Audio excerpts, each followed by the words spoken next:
اللہ تعالیٰ نے بندے کو رستہ کھلا دیا ہے، حلال کے رستے وسیع ہیں۔ لوگ حلال کا پوچھتے رہتے ہیں، لوگ کہتے ہیں حلال کیا ہے، حلال کیا ہے، حلال، حالانکہ لوگ حرام کا پوچھیں تو حرام تو تھوڑا سا ہے، صرف یہ چند چیزیں حرام ہیں۔ کیا؟ فحاشی، بدکاری، بے حیائی سے بچو، والاثم والبغی، گناہ سے بچو۔ ہر قسم کی حمد و ثنا، تعریف و توصیف اللہ رب العالمین کے لیے، اور انگنت لاتعداد بے شمار درود و سلام پیارے نبی محمد رسول اللہ صلی اللہ علیہ وسلم پر۔ اس کے بعد نبی کریم صلی اللہ علیہ وسلم نے فرمایا، القیس من دان نفسہ وعمل لما بعد الموت۔ دانا کون ہے، عقل مند کون ہے، سمجھدار، زیادہ سیانا؟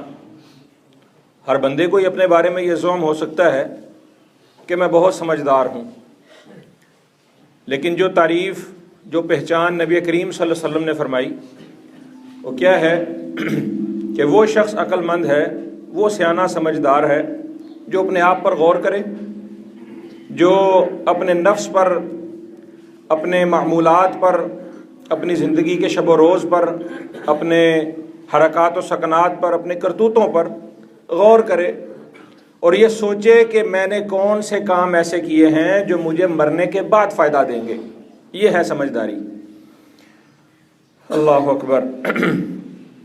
محاسبہ کرنا اپنے آپ کا، چیک کرنا اپنے آپ کو، دیکھتے رہنا کہ میں کیا کر رہا ہوں، آج میرا کیسا گزرا، کل میرا کیسا ہوگا، پلاننگ کرنا اپنی زندگی کے بارے میں، مستقبل کی، اور غور کرنا اپنے ماضی پر۔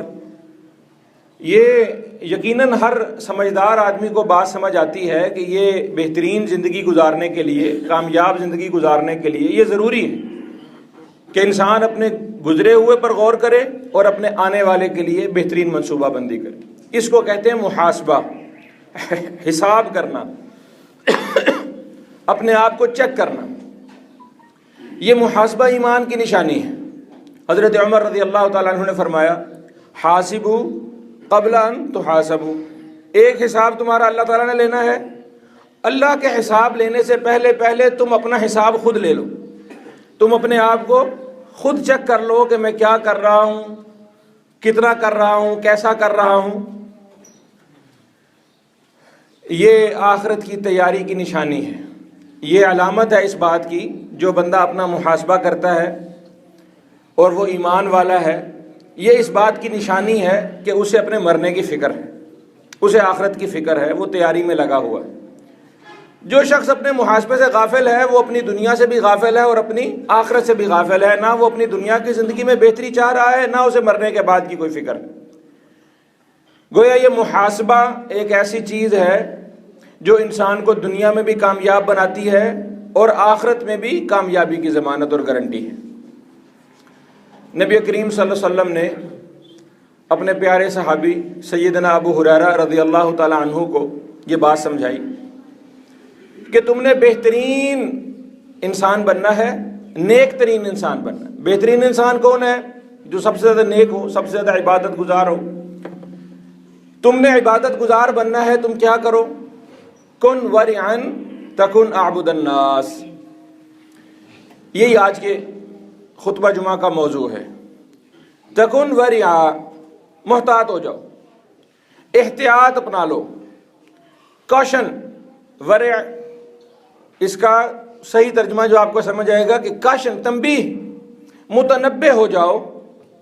تکن اعبد الناس، تم لوگوں میں سب سے زیادہ عبادت گزار شمار ہو جاؤ گے، تم لوگوں میں سب سے زیادہ متقی اور نیک بن جاؤ گے۔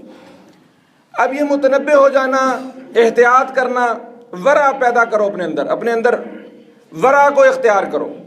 یہ کیا ہے، اس کو سمجھنے کی ضرورت ہے۔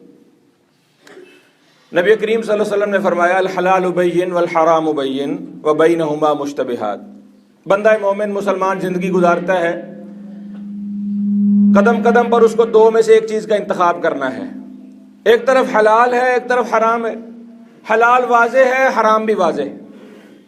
وبینہما مشتبہات، اس کے درمیان میں کچھ متشابہ باتیں، کچھ مشکوک چیزیں ہیں۔ آپ صلی اللہ علیہ وسلم نے فرمایا فمن اتقى الشبہات فقد استبرأ لدینہ وعرضہ، جو بندہ مشکوک چیزوں سے محتاط ہو گیا، جس بندے نے مشتبہ چیزوں سے، جس نے مشکوک چیزوں سے احتیاط کر لی، بچ گیا۔ یہاں پر لفظ استعمال کیا اتقا، یہ جو میں نے آپ کے سامنے حدیث رکھی کن ورعن، یہی حدیث ایک اور لفظ کے ساتھ نبی کریم صلی اللہ علیہ وسلم کی سنن ترمذی کے اندر ہے۔ فرمایا اتقوا المحارم تکن من اعبد الناس، حرام چیزوں سے بچ جاؤ، واضح حرام چیزوں سے بچ جاؤ، تم لوگوں میں سے سب سے بہترین ہو جاؤ۔ اور یہاں فرمایا شبہات سے بچ جاؤ، ایک جگہ فرمایا واضح حرام سے بچ جاؤ، تم لوگوں میں سے بہترین عبادت گزار بن جاؤ گے، اور یہاں فرمایا کہ شبہات سے بچ جاؤ، تم اپنا دین بھی بچا لو گے، اپنی عزت بھی بچا لو گے، نہ تمہارے اوپر کوئی بندہ انگلی اٹھائے گا تمہارے معاملات پر، تمہارے کردار پر، نہ تمہارا دین کا کوئی خطرہ ہے اس میں، تم اس سے بچ جاؤ۔ کیوں؟ فرمایا ومن وقع فی الشبہات وقع فی الحرام، کہ یہ شبہات جو ہیں، یہ جو مشکوک چیزیں ہیں، یہ بندے کو آہستہ آہستہ حرام میں لے جاتی ہیں۔ یہ تقویٰ ہے، یہ حرام سے بچنا، منع کردہ چیزوں سے بچنا، مشکوک چیزوں سے بچنا، یہ کیا ہے؟ تقویٰ۔ ہمارے یہاں بر صغیر پاک و ہند میں ایک بڑا مسئلہ ہے، ہم متقی کس کو سمجھتے ہیں؟ جو 5 وقتہ نماز پڑھنے والا ہو، ہر وقت تسبیح پھیرتا رہے، 500 1000 دانے کی تسبیح پھیرے، لمبی داڑھی، ماتھے پہ محراب، اونچے ٹخنے، یہ بھی ضروری ہے، اس میں فرض ہیں کچھ کام، تو ان کے بغیر چارہ نہیں ہے، لیکن یہ تقویٰ نہیں ہے۔ سمجھنے کی بات کیا ہے؟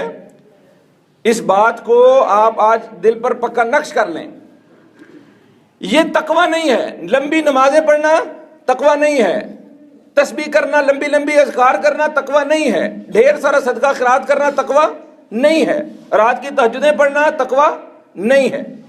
تقویٰ ہے پرہیز۔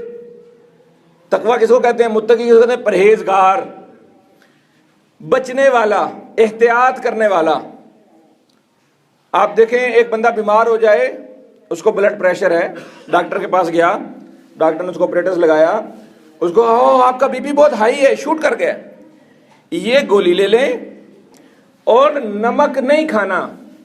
اب وہ گھر آتا ہے، گولی کھا رہا ہے، نمک بھی کھا رہا ہے، نمک سے پرہیز نہیں کر رہا۔ پرہیز کیا ہے؟ نمک سے بچ جاؤ، یہ پرہیزگاری۔ تقویٰ کیا ہے؟ چھوڑ دو، بچ جاؤ، احتیاط اختیار کرو۔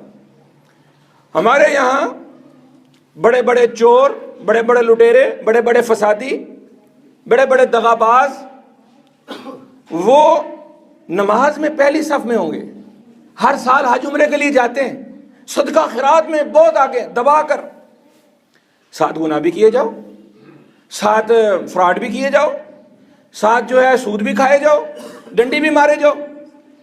متقی کون ہے؟ جو نماز پڑھ کر گیا اپنے دفتر میں، 1 لاکھ روپے کی تھدی پڑی ہے اور ساتھ ایک لیٹر پڑا ہے، ایک کگی مار دے کام ہو جائے میرا، یہ 1 لاکھ روپے تیرا۔ یہاں وہ اس 1 لاکھ روپے کی رشوت سے بچتا ہے تو متقی ہے، اس کی نماز پڑھنا تقویٰ نہیں ہے۔ نماز اس کی عبادت ہے، نماز اس کا زہد ہے۔ ایک ہے ورع، ایک ہے زہد، ایک ہے عبادت گزار ہونا۔ اللہ اکبر۔ وہیب ابن الورد ایک امام ہے، وہ کہتے ہیں بھئی دیکھو، نیک کام، اچھا کام دونوں لوگ کرتے ہیں، نیک عبادت، نیکی نماز، اچھا آدمی پڑھتا ہے، برا آدمی پڑھتا ہے، ایسے ہی کہ نہیں؟ گناہ گار بھی نماز پڑھتا ہے، نیکوکار بھی نماز پڑھتا ہے، لیکن متقی وہ ہے جو نماز پڑھنے کے بعد گناہ سے بچتا ہے۔ بہترین آدمی کون ہے؟ جو نماز بھی پڑھتا ہے، ساتھ گناہ سے بھی بچتا ہے۔ نماز تو گناہ گار بھی پڑھ رہا ہے، نماز نیکوکار بھی پڑھ رہا ہے۔ نیکی کرنا تو دونوں طرح کے لوگوں کے لیے ٹھیک ہے۔ اس لیے اسلام نے ہمیں ایک بات سکھائی کہ احتیاط اپناؤ، کس چیز میں؟ دیکھنے میں، بولنے میں، سننے میں، یہ چیز، اس سے مجھے رکنا ہے، اس سے بچنا ہے، کوشن ہے، اس سے آگے نہیں جانا، احتیاط ہے، اس سے آگے نہیں جانا۔ آپ صلی اللہ علیہ وسلم، یہ مشتبہات، یہ مشکوک چیزیں اسی طرح ہی ہیں جیسے کوئی بندہ، کوئی چرواہا اپنی بکریاں چرا رہا ہو، ایسی چراگاہ کے کنارے پر جس کی باؤنڈری ہے، جس پر منع لکھا ہے، کاشن لگا ہوا ہے وہاں.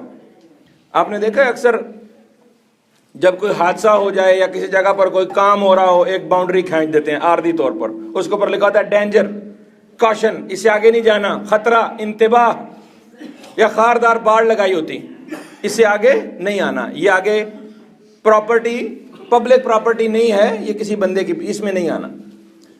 آپ صلی اللہ علیہ وسلم نے فرمایا اسی طرح ہے کہ وہ بندہ اس باڑ کے کنارے کنارے اپنی بکریاں چرا رہا ہے، کسی وقت اس کی بکری کا پاؤں، اس کے جانوروں کا پاؤں اس باڑ سے آگے پڑ جائے گا اور وہ ممنوعہ چراگاہ میں داخل ہو جائے گا. خوب یاد رکھو، ہر بادشاہ کی ایک چراگاہ ہے ممنوعہ، اللہ کی ممنوعہ چراگاہ یہ حرام چیزیں، اس میں نہ پڑو. ولی اللہ بننا، نیک بننا، عبادت گزار بننا ہم میں سے ہر شخص کی زندگی کا مقصد ہے. کیسے بنا جائے گا؟ حرام سے بچنے کے ذریعے، احتیاط پیدا کرنے کے ذریعے. دیکھو میرے بھائی، خاص نوجوان ساتھیوں، بات سمجھ آئے گی آپ کو. اللہ مجھے سمجھنے کی توفیق، سمجھانے کا طریقہ اور خود سمجھنے کی توفیق عطا فرما دے. اللہ اکبر. حلال کے لیے بھی کوشش کرنی ہے، حرام کے لیے بھی کوشش کرنی ہے. حلال بھی کوشش سے ملنا ہے، حرام بھی کوشش سے ملنا ہے. اللہ تعالیٰ نے بندے کو چوائس دی ہے کہ تو جس چیز میں مرضی چاہے کوشش کر، ملنا کوشش سے. غلط رشتہ، حرام کاری کا، فحاشی والا، بدکاری والا، خفیہ یارانے والا، لڑکے لڑکی کا. اب کسی نوجوان کو کسی لڑکی کے ساتھ یاری لگانی ہے، گرل فرینڈ بنانا ہے، اس کو پھنسانا ہے، اس کے ساتھ چکر چلانا ہے، محنت کرے گا نا، لمبا عرصہ محنت کرے گا، کتنی مصیبتیں جھیلے گا، کتنے پاپڑ بیلے گا، پھر جا کے گرل فرینڈ بنتی ہے نا. اور نکاح کرے، مشکل ہے بے شک، نکاح میں بھی مشکل ہے، کرنے میں بھی مشکل ہے، نکاح کے بعد ہی مشکل ہے. لوگوں کی گرل فرینڈ بھی رس جاتی ہے نا، چھوڑ جاتی ہے، ناراض ہو جاتی ہے، یہاں مصیبت گئے تھے، بڑی مصیبت ہے. بیوی بھی، بیوی والا رستہ حلال ہے، گرل فرینڈ والا رستہ حرام ہے. چوری کرے، ڈاکہ ڈالے، چور کا چوری کا پیسہ مفت میں آتا ہے. ڈاکہ ڈالے گا، پلاننگ کرے گا نا، محنت کرے گا، اس کے لیے وہ پستول خریدے گا، بڑا جگرا گردہ پیدا کرنے کی ضرورت ہے، بڑا منصوبہ بنانے کی ضرورت ہے. اور چور بڑا قابل آدمی ہوتا ہے، ڈاکو بڑا دلیر ہوتا ہے، تبھی تو اس نے اتنا بڑا اقدام اٹھا لیا. یہ حرام ہے. اور محنت سے روزی کمانا، دھوپ میں کھڑے ہونا، مزدوری کرنا، محنت مشقت، یہ حلال ہے. اللہ تعالیٰ نے بندے کو رستہ کھلا دیا ہے، حلال کے رستے وسیع ہیں. ایک امام ہے، وہ کہتے ہیں لوگ حلال کا پوچھتے رہتے ہیں، لوگ کہتے ہیں حلال کیا ہے، حلال کیا ہے، حلال. حالانکہ لوگ حرام کا پوچھیں تو حرام تو تھوڑا سا ہے. لوگ منع کردہ چیزوں کا پوچھیں، منع چیزیں تو چند گنی چنی ہیں، حلال تو وسیع ہے، حلال تو کثیر ہے. ہر چیز ہی حلال ہے، ہر کام ہی حلال ہے، سوائے اللہ نے چند چیزوں کو حرام کر دیا. جو آیت میں نے آپ کے سامنے پڑھی، اللہ نے کہا انما حرم ربی الفواحش ما ظہر منہا، صرف اور صرف اللہ نے یہ چند چیزیں حرام کی ہیں. انما کلمہ حصر، کہ صرف یہ چند چیزیں حرام ہیں. کیا؟ الفواحش، بدکاری، بے حیائی، ما ظہر منہا وما بطن، کھلی ہو یا ظاہر ہو، فحاشی، بدکاری، بے حیائی سے بچو. والاثم والبغی، گناہ سے بچو. گناہ کے کام معروف ہیں، نبی کریم صلی اللہ علیہ وسلم کی حدیث ہیں، دین سارے گناہ معروف ہیں، پوچھنا نہیں پڑتا گناہ کیا ہوتا ہے. والاسم ما حاک فی صدرک وکرہت ان یطلع علیہ، اس میں فتویٰ لینے کی ضرورت نہیں ہوتی. گناہ پر فتویٰ لینے کی ضرورت ہے، ہر بندے کو خود پتہ ہے. اللہ اکبر.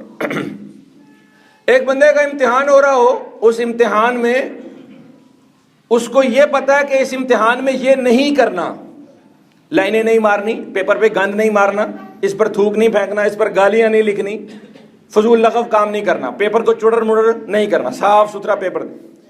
اب اس کو پیپر تھوڑا آتا ہے، امتحان دینے بیٹھا ہے طالب علم، اس کو سارے سوالوں کے جواب نہیں آتے، تھوڑے سوالوں کے جواب آتے ہیں، 10 میں سے 5 سوالوں کے جواب آتے ہیں، وہ 5 سوالوں کے جواب لکھ رہا ہے، چلو پاس ہو جائے گا.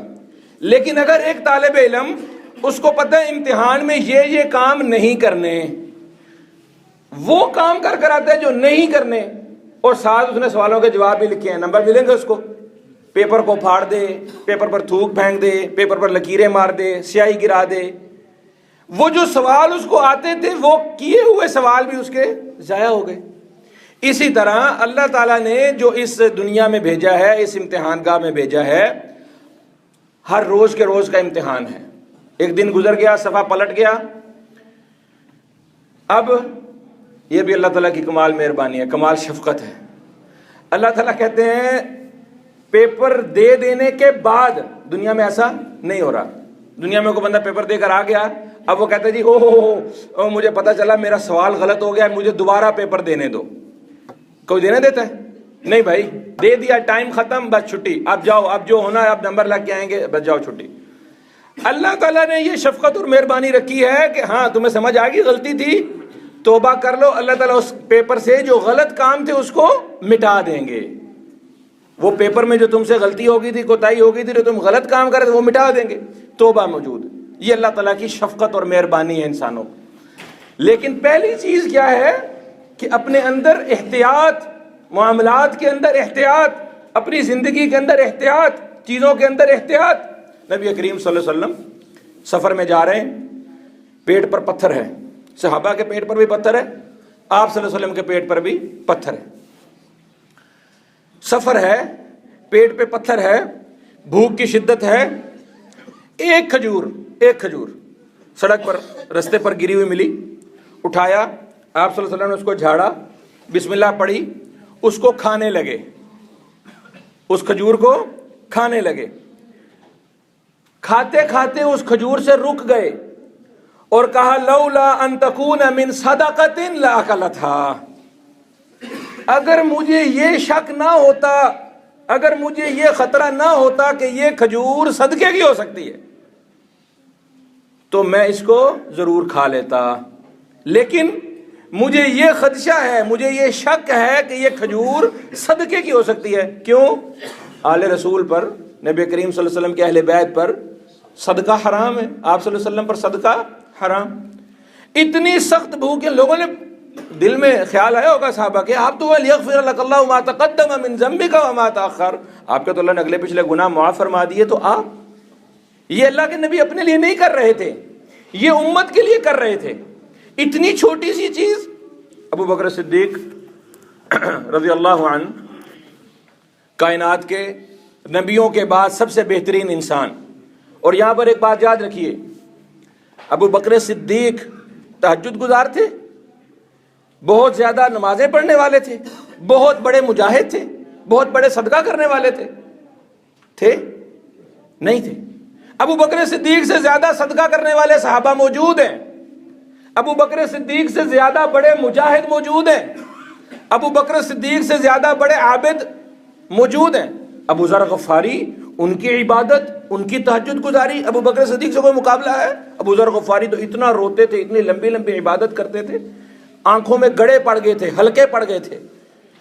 اللہ اکبر۔ اور ابو ذر غفاری نے بھی، ان کا ایک قول ہے، کیا کمال قول ہے، کہتے ہیں ابو ذر غفاری کہتے ہیں کہ مجھے ڈر اس بات کا ہے کہ میں اللہ کے حضور پیش ہو جاؤں اور اللہ تعالیٰ مجھ سے پوچھیں قد علمت فکیف علمت مما علمت، کہتے ہیں اللہ مجھے کہے کہ تجھے پتا تھا، تو نے پھر یہ کام کیا کہ تجھے پتا تھا۔ یعنی بندے کو پتا ہے کہ یہ کام غلط ہے۔ سگریٹ کی ڈبی پر لکھا ہوتا ہے نا، لکھا ہوتا ہے کہ نہیں؟ دنیا میں کہتے ہیں ایک ہی پروڈکٹ ہے جس کے اوپر سچ لکھا ہوتا ہے، باقی تو کسی چیز پر سچ نہیں لکھا ہوتا۔ اب سارا بندہ سگریٹ پی رہا ہے، یہ کتنی بڑی حماقت ہے کہ پتا ہے لکھا ہوا ہے اس کے اوپر پھر پی رہا ہے، حماقت۔ ابو ذر غفاری کہتے ہیں کہ مجھے اس بات پر ڈر آتا ہے کہ اللہ مجھے کہ تجھے پتا تھا کہ یہ نہیں کرنا، تو نے پھر کیا، یہ کتنی بڑی بے وقوفی ہے۔ تو ابو ذر غفاری کتنے عبادت گزار تھے ابو بکر صدیق کی نسبت، حضرت عثمان کتنے بڑے سخی تھے حضرت ابو بکر کی نسبت، خالد بن ولید ابو عبیدہ کتنے بڑے جری اور دلیر تھے ابو بکر کی نسبت۔ لیکن ابو بکر کا پہلا نمبر کیوں ہے؟ ابو بکر کا پہلا نمبر کیوں ہے؟ ابو بکر ان ساروں سے بہتر افضل کیوں ہے؟ اس لیے کہ ابو بکر لوگوں میں سب سے زیادہ محتاط تھے، ابو بکر سب سے زیادہ گناہوں سے بچنے والے تھے، دل کے سب سے زیادہ صاف، دل جس کا سب سے صاف تھا، سب سے زیادہ متقی تھے وہ ابو بکر۔ گھر والے غالباً حضرت اسما کا یا حضرت عائشہ کی سے روایت ہے، غلام آتا تھا نا کھانا لے کر، اکثر اس کو پوچھ لیتے تھے کہ کہاں سے لایا، کیا کیا، یہ کس کے پیسے تھے، کہاں سے کیا کھانا کہاں سے لے کر آیا، کیا طریقہ کار۔ ایک دن اس کو پوچھنا بھول گئے، اس نے غلام نے بھی نوکر نے بھی کھانا کھلا دیا۔ جب کھانا کھا لیا تو نوکر نے کہا، اس نے کہا جی آپ نے آج پوچھا نہیں کہ کھانا کہاں سے آیا تھا۔ حضرت بکر نے کہا ہاں بتاؤ کہاں سے آیا تھا۔ کہا وہ نا جی زمانہ جاہلیت میں کہانت کرتا تھا۔ کہانت آپ کو معلوم ہے، لوگوں کو غیب ایسے اٹکل پچو سے لوگوں کو بتانا قسمت کا حال۔ کہتے ہیں کہ وہ آپ کا غلام کہتے ہیں میں اتنا اچھا نہیں تھا، یعنی میں لوگوں کو کہانت بتانے میں اتنا اچھا نہیں تھا، میں تکے لگا دیتا تھا، کبھی لگ گیا کبھی لگ گیا۔ ایک بندے کو میں نے کہانت کی، اس کو میں نے زمانہ جاہلیت میں کچھ اس کا ہاتھ دیکھ کر، کچھ اس کی شکل دیکھ کر اس کو کچھ خبریں بتائیں، ایسا ہوگا ویسا ہوگا۔ اتفاق سے اس کی کچھ باتیں سچی ہو گئیں، وہ میرا مرید ہو گیا۔ اتفاق سے کاہن ایسے ہی ہوتے ہیں، 100 باتیں جھوٹی کی، کوئی ایک بات سچی نکلی، لوگ کہتے ہیں واہ جی واہ جی بڑے پہنچے بزرگ ہیں۔ وہ 99 جھوٹ کسی کو اس کے یاد نہیں رہتے، اس کے 99 فراڈ کسی کو یاد نہیں رہتے، ایک سچی بات کا ڈنڈورا پیٹتے ہیں اور کہتے ہیں واہ واہ واہ بڑا پہنچا، اس نے بڑی زبردست بات۔ تو وہ کہتے ہیں کہ وہ میری کہانت کا جو ٹکا تھا وہ صحیح لگ گیا، اس کی پے در پہ 2-3 باتیں سچی ہو گئیں، وہ میرا مرید ہو گیا، وقتاً فوقتاً ملتا رہتا ہے۔ آج وہ کچھ پیسے بھی لے آیا تھا، پہلے تو سکے سلام سن کرتا تھا، ہاتھ پاؤں چومتا تھا، تو آج اس کی جو مریدی ہے نا وہ زیادہ جوش مار رہی تھی، تو اس نے آج کچھ پیسے بھی دے دیے، میں ان پیسوں سے یہ کھانا لے آیا۔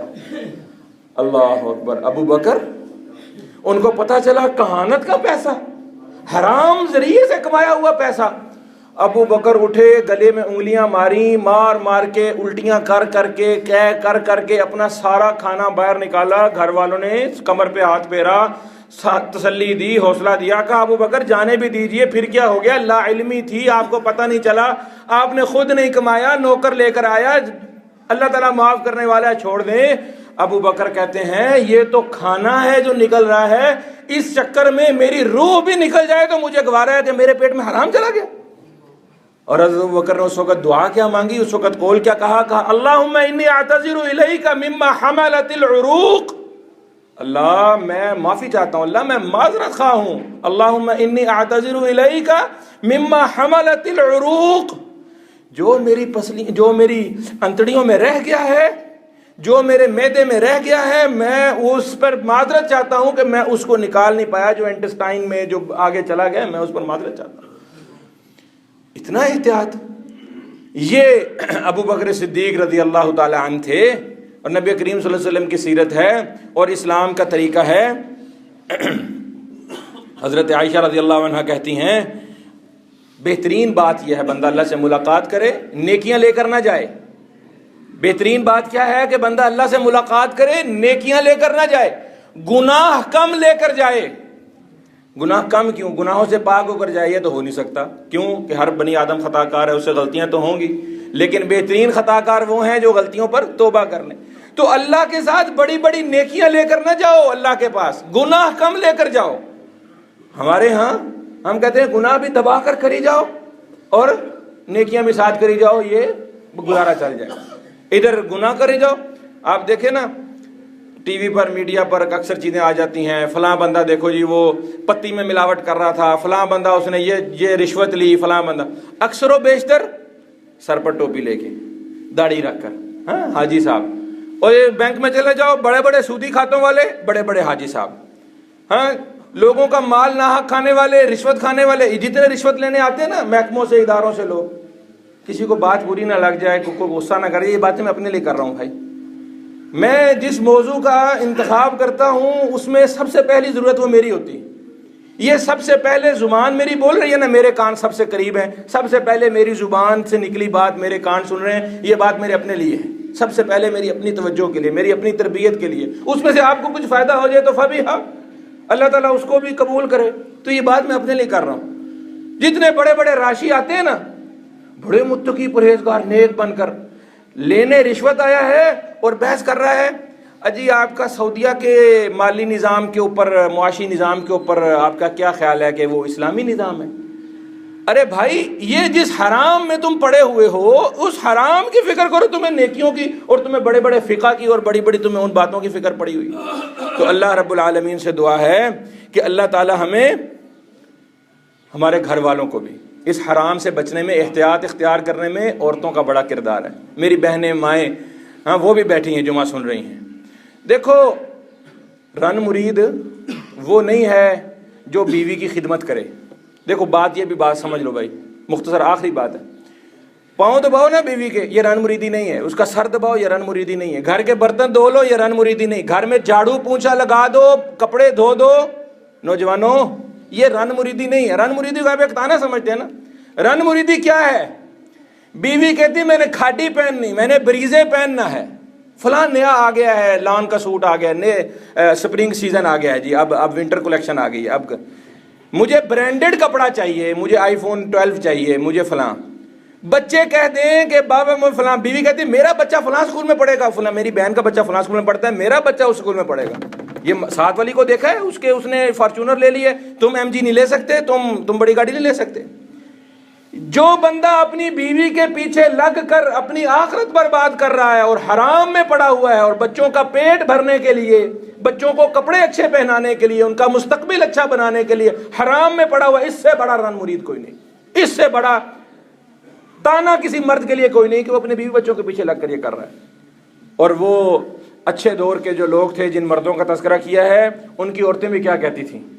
صحابیات، تابعین کی بیویاں، ان کی گھر والیاں، وہ جب گھر سے صبح کمانے لگے کہتے دیکھو مائی سویٹو، مائی ہبی، میری جان، میرے خاوند، شوہر، میرے بیٹے پیارے، تم جا رہے ہو کھانا کمانے کے لیے، تم ہماری فکر نہ کرنا، ہم بھوک برداشت کریں گے، ہم پیاس برداشت کریں گے، ہم اپنا سٹیٹس لو برداشت کر لیں گے، وَلَن نَصْبِرَ عَلَى الْحَرِّ، ہم گرمی برداشت، آگ کی گرمی برداشت نہیں کر سکتے، وقہر الجبار، اللہ کا غضب برداشت نہیں کر سکتے۔ تو میری ماؤں، بہنوں، بیٹیوں، اپنے خاوندوں کی، اپنے گھر والوں کی، اپنے کمانے والوں کی، بیٹوں خاوندوں کی، ان کی اس بات پر مدد کرو کہ وہ حرام میں نہ پڑے، احتیاط کریں۔ اور آپ بھی اپنے گھر کے، کلکم راعٍ وکلکم مسئول عن رعیتہ، آپ اپنے گھر والوں کے نگران ہیں۔ آج حرام کا کپڑا اترواؤ، نسلوں کے کپڑے اتر جائیں گے، آج حرام کھلاؤ، نسلیں بھوکی مریں گی۔ یہ باتیں آپ کے سامنے بالکل واضح ہیں، صبح شام کی باتیں ہیں۔ جن نے حرام کے ذریعے کو اختیار کیا، تھوڑی دیر ایک امام تھے، انہوں نے کہا تم ساری زندگی اس پلر کی طرح کھڑے رہو، ساری زندگی عبادت میں اپنے شاگردوں کو کہہ رہے تھے ساری زندگی قیام کرو، کن قیاما فی ہذہ سارعا، اس پلر کی طرح کھڑے رہ کر عبادت کرو، اس سے بہتر ہے کہ تم ایک گناہ کو چھوڑنے کی آج خزانہ لوٹ رہے ہیں۔ آج کی بات کا فائدہ تب ہے مجھے اور آپ کو، کم از کم ایک گناہ کے اوپر اپنے آپ کو پکا کر یہاں سے۔ اقول قولی ھذا واستغفر اللہ لی ولکم۔